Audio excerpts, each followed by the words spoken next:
San Francisco System: Past, Present, Future in the US-Japan-China Relations by John W. Dower. The author. John W. Dower is an American-born author and historian born on June 21st, 1938. He gained his PhD in History and East Asian Languages from Harvard in 1972 and subsequently went on to teach at several universities, including University of Wisconsin-Madison, University of California, and MIT. He has written many books over his career and lifetime. His writings often are centered around the subject of Japan and the reasoning, events, and aftermath of the Second World War, for the country and wider Asia-Pacific region of that period in general. Some of these books include The Violent American Century, Embracing Defeat, Japan in War and Peace, and Empire and Aftermath, among many others. Many of his publications have won well-recognized prizes, such as the Bancroft Prize, the Los Angeles Times Book Prize, and from the American Historical Association. Other work. He has also taught, written, and researched beyond the scope of Japan's experiences of the Second World War, teaching a course at MIT called Visualizing Cultures. This course aims to provide insight and comparisons between American, Japanese, and other Asian cultures through the means of visual art and output. The course has its own dedicated website, which claims the following. Topical units to date focus on Japan in the modern world and early modern China. The thrust of these explorations extends beyond Asia per se. However, to address culture in a much broader way, cultures of modernization, war and peace, consumerism, images of self and others, and so on. It is clear that Mr. Dower has a wealth of well-recognized knowledge on the subject of Japan, its involvement and treatment due to the Second World War, its political position in the war, and cultural representations it has produced. Sadly, it is difficult to find specific details about Mr. Dower's own experiences of visiting Japan, so this will not be included. When and where the article was published. The article was published in the Asia-Pacific Journal, Japan Focus. The Asia-Pacific Journal, Japan Focus, is a peer-reviewed online publication providing critical analysis of the forces shaping the Asia-Pacific region and the world. The journal explores the geopolitics, economics, history, society, culture, international relations, and economics of the modern and contemporary Asia-Pacific region. Its own About page makes little to no acknowledgement towards the second half of its own name, Japan Focus. It claims to be looking at the region as a whole, opposed to a one-point perspective. Perhaps one is meant to assume that any amount of bias or perspective from its own name alone. The Asia-Pacific Journal is a recipient of the Graduate Fellowship provided by the Reischauer Institute of Japanese Studies of Harvard University, its own website claims.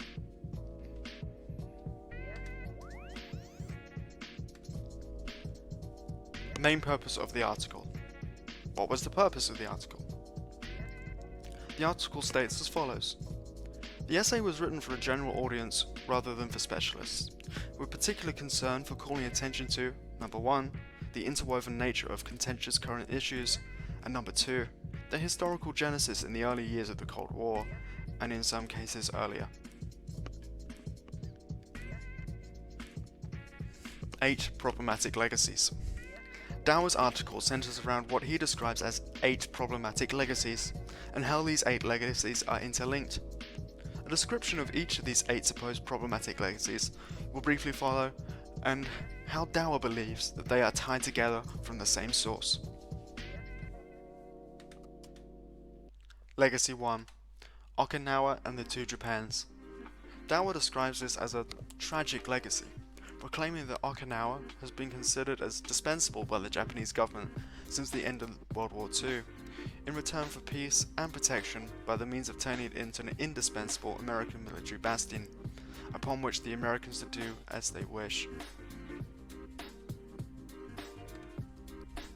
Legacy 2. Unresolved territorial issues. In the second of the 8 problematic legacies, Dower suggests that there are 5 unresolved territorial disputes. Number 1. Northern Territories, the Kuril Islands. Dower suggests the dispute stems from the Soviet Union's rapid transformation from ally to enemy during and after World War II, and that It is argued whether they're part of the Hokkaido island chain or the Kuril island chain.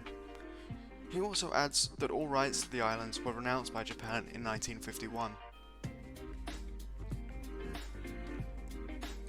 Number 2. Lincoln Rocks, Takeshima, Dokdo Islands. In the early drafts of the post-war treaties, these islands had been assigned to Korea. However, with the founding of the PRC and the Korean War looming, the US decided to leave these islands out of any territorial agreements. In 1952, Japan's Ministry of Foreign Affairs approved these islands for American bombing practice, which had started in 1948.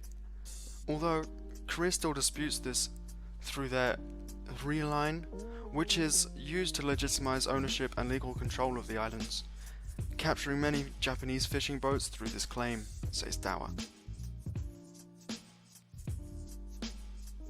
Number 3. The Senkaku, Diaoyu Islands. Japan acquired these islands in 1895, the same year that it gained imperial rule over Taiwan. Dower writes, these are often described as barren rocks in the media, but fails to also add that not only does this area of the ocean contain rich fishing grounds, but also vast oil resources too. Dower writes about Japan's historic claims on these islands, but fails to mention what China and Taiwan's claims over the islands are. Number 4. Taiwan. Dower writes that the continued separation of Taiwan from China was the greatest prize of all, and that it predates any of America's war involvement in the region, dating back to Japan's 1895 gaining of the island. He writes that Japan was forced into signing a bilateral agreement between the ROC and the US, having no choice but to recognize the newly formed government on the island the US backed and funded before and during its arrival on the island of Taiwan. Number 5. The Spratly and Paracel Islands. During the 1960s, these islands and their surrounding waters were discovered to possess oil and gas reserves, making them valuable for resources economically and strategically. Many nations lay claim to these islands. China's claim starting in the 1940s with the nationalist government, the now occupants of Taiwan, and later with the CCP, using the 9-dash line to legitimize their use of the South China Sea.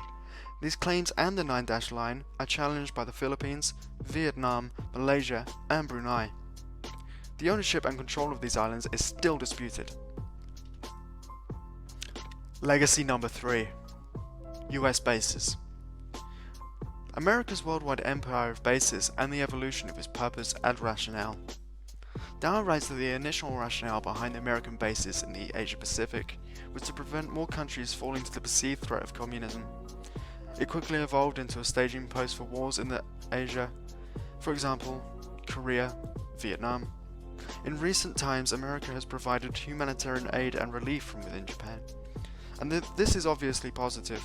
However, retaining the US military bases risks Japan becoming part of any war that may break out in the region. Legacy number 4. Rearmament. In 1946, after their loss in World War II, Japan rewrote its constitution to be a peace constitution and in effect a pact of no war. 4 years later, in 1950, under the Yoshida-led government, Japan rearmed themselves, under the guidance of the US in preparation of the Korean War. Rearmament in Japan has created a rift in Japanese society, with some believing that it is unconstitutional, and whilst others believe that it would give Japan more of a political presence and importance globally. Legacy number 5. Historic issues. This section of the article is rather dense, but there is a main theme. Dower claims that Japanese military actions during the Pacific War were whitewashed by the US as not to sour relations with a potential new ally, and that whitewashing of events destroyed potential for discussion, admission of guilt, and forgiveness in the region. He also states that Americans did not allow for Asian nations to be in attendance at peace talks, so distinctly pinpoints the idea that even though large progress was made between China and Japan after 1972, that the time from 1946 to 1972 had gone to waste, leaving wounds in each nation and persisting resentment towards one another. Legacy number 6. The nuclear umbrella. Here Dower questions the idea that the US projects to the world that its nuclear umbrella is there to protect and defend only. but never to attack. It is the only country to have put them to use. He highlights the idea that Japan has not only suffered the horrific aftermath of the use of nuclear weapons, but post-war time has become a staging post from which the US could launch an attack on others. He also highlights the idea that the US is untrustworthy and unreliable when it comes to the use and practices of using nuclear weapons. Citing the Bikini incident as an example of this, he also adds that Japanese people and the media were forbidden from discussing the bombings of Hiroshima and Nagasaki in public for many years after the incident, stunting the nation's growth from the events of 1945. Legacy number 7. Containment of China and Japan's deflection of Asia. Dower points out that China feels it has been continually humiliated by Japan and the West here.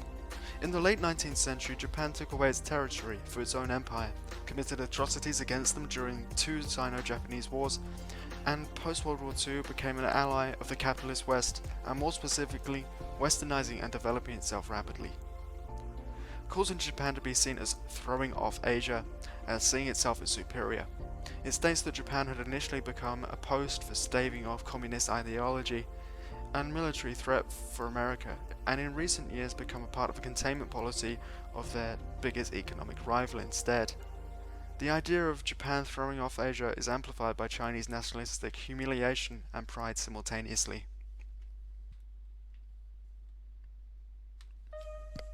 Legacy number 8. Subordinate independence. Dower presents to us that Japan, along with large swathes of Asia, may have become allies of America under its mighty military protection, but all have therefore become a subservient nation, under the thumb of the American government for economic and military policy, through the means of an unbalanced triangle of power, as he calls it, in the region, including America, China, and Japan. He does concede that America gave Japan a fantastic opportunity to modernize, but at the same time wasted Japan's resources, and the subservient nature of their agreements allowed no room for discussion in their closest geopolitical powers and neighbors. The San Francisco System, how Dower ties the 8 problematic legacies together. The 8 problematic legacies that Dower presents to us in this article, he claims, are all linked by the same event, the signing of the San Francisco Treaties. Okinawa and the 2 Japans created America's imposing force within Japan through the signing of the treaty. Territorial disputes are the physical remnants of unclear or unspecified areas of the treaty. The admission of US bases in the country has prevented the country from moving on from its military and nuclear past. The San Francisco Treaty has allowed for America to ban Japan from military action, but enable its rearmament for America's own benefit.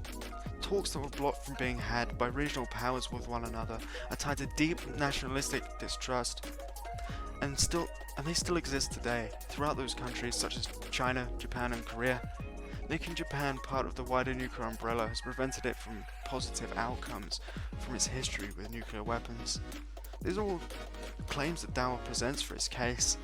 Dower is selling to us the idea that the documents signed in San Francisco were, and still do, as at the time of writing the article, enforce a system of subservience and were not a treaty designed for peace. My thoughts and feelings about the article, the positives. I feel it achieved its purpose by describing the details of political and historical events to a general audience, by presenting the information at hand in a fairly simplistic language that most people can understand. Although I do feel that the average person wouldn't wish to read this anyway. I think the negative outcomes that have happened in the past decades for Japan and the wider Asia region as a whole were definitely considered throughout the piece. My thoughts and feelings about the article. Negatives. Dower seems to give little to no consideration to what may have happened in the region after World War II without American military involvement. Could there have been severe negative outcomes for the greater presence of communism in the area? Would Japan rebuild itself and modernize after World War II? Who could have gained power in a post-war vacuum without the Americans filling the void? These are all questions you could ask, among many others. His view, even though he is an American by birth, is extremely anti-Western, and his idealistic view of what Asia could have been without Western influence is definitely extremely idealistic, and it presents no solutions to the problems he presented. I think Dower's view can be summed up in a single sentence. I remember you was conflicted, misusing your influence